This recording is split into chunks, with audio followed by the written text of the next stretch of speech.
All right, guys. So as we're checking out the Rekon3, this is the latest interesting design from Dave C. FPV. Basically, it's a flying battery and flying battery tray.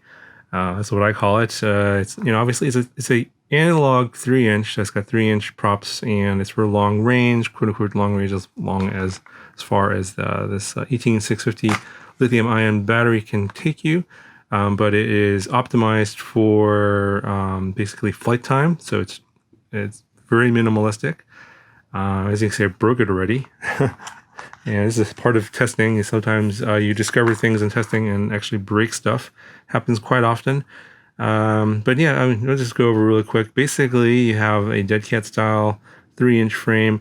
The front and back arms are separate. They're just like a single piece here and a single piece up here. And I believe there's no frame in between that's holding it all together.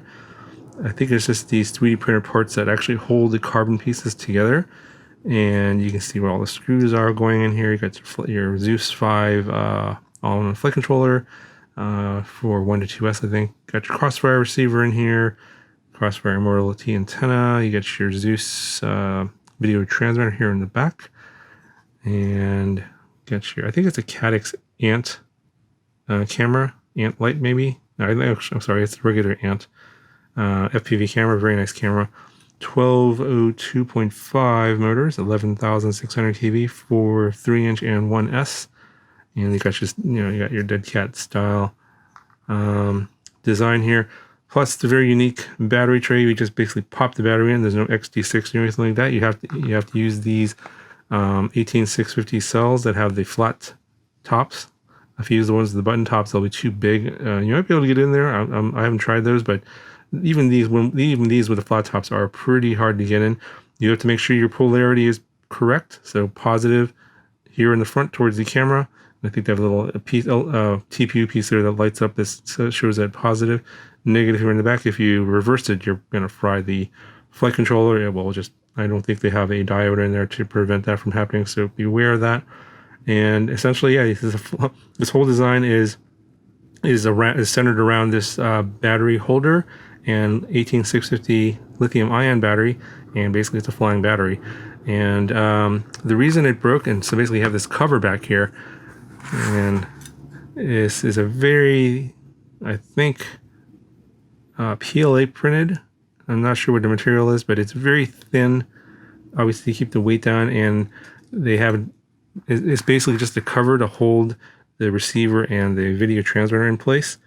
And I'm not sure if printing this in PETG might help, and PETG is going to be a little bit more durable, but this is so thin that might break anyway. So I'm thinking that it might not be a bad idea for the Rekon 2 or HDLRC to include additional trays, and so when these break, you can just put a new one on, because there was an extra one of these in the box.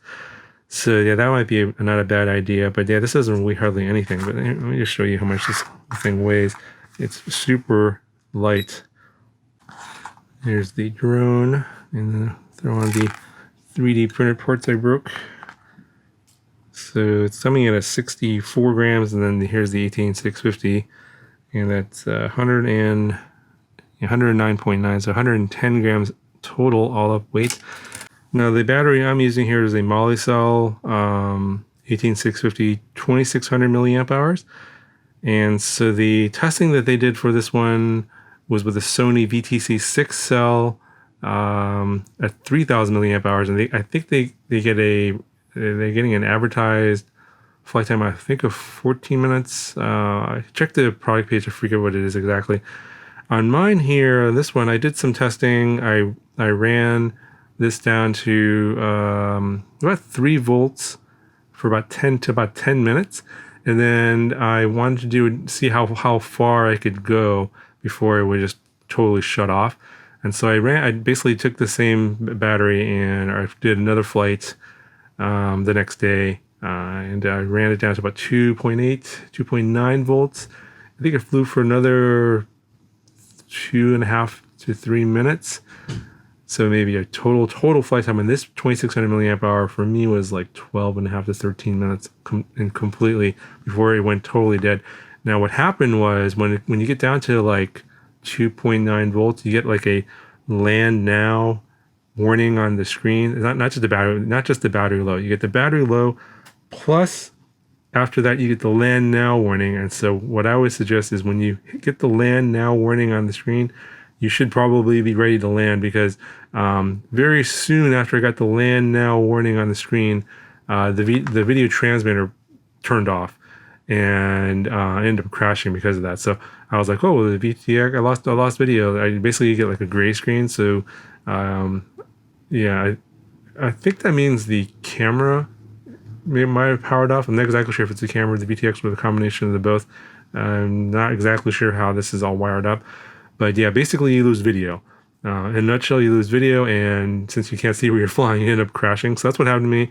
Unfortunately, I crashed onto the street or the sidewalk. I can't remember which one it was. Something hard, not grass, and ended up breaking that plastic tray, the 3D printed tray. So that was unfortunate, but the rest of it seems fine. I mean, it still works. There's nothing damaged other than that 3D printed part. I just need to figure out a way to secure that. I'd probably just use a rubber band or something to hold those parts in. You know, the guts are just kind of hanging out like that. Kind of funny. And then another thing is, people were probably wondering, well, how will this battery stay in the tray when you crash? Turns out when I crashed, the battery stayed in there fine. I was actually able to take off again and fly. So the battery didn't get ejected. This tray actually holds the battery in pretty securely. It's actually fairly difficult to get the battery out, which is kind of a little bit annoying, but I think that's, you know, better than having the battery pop out on you when you're flying or if you crash. So if you're worried about the battery popping out, not too likely to happen. Plus, if you're worried about that, just you know, get a rubber band or something, put it in here, and then wrap it around the whole thing. And in case you get a crash, it's going to hold the battery in place. Now, I would say like this Molly cell is pretty good. I got this at the it's sold at various places. I think I got the 18650 store is what it's called. They sell lithium-ion batteries. The Sony VT6 cell is the one you probably want. Those are harder to find, I think. Well, it kind of depends. Sometimes the other ones are harder to find. But yeah, those are race day quads and power drone, I think. I'll put links to the batteries down in the description. But if you want a little more flight time than I got, you probably want the 3000 milliamp hour battery, and I'm pretty sure the weight difference is negligible. It's not a whole lot of difference. But yeah, you know, it's 1S. You know, I'm thinking now that I don't have a bottom here, I might mod this and put like an HD camera down here, and maybe like the Loris, the 4K camera, and have like a, you know, 1S long range 4K flying drone. By the way, this is super quiet.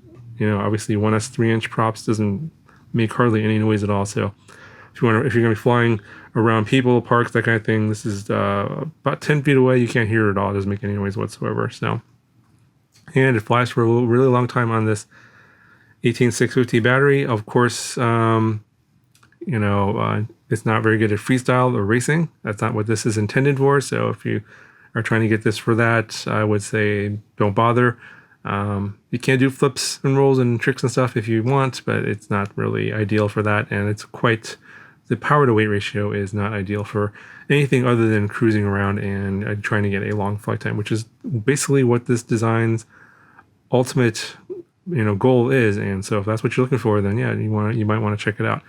Anyway, this is going to be linked down in the description if you want to check out this new product from Rekon, or the Rekon 3.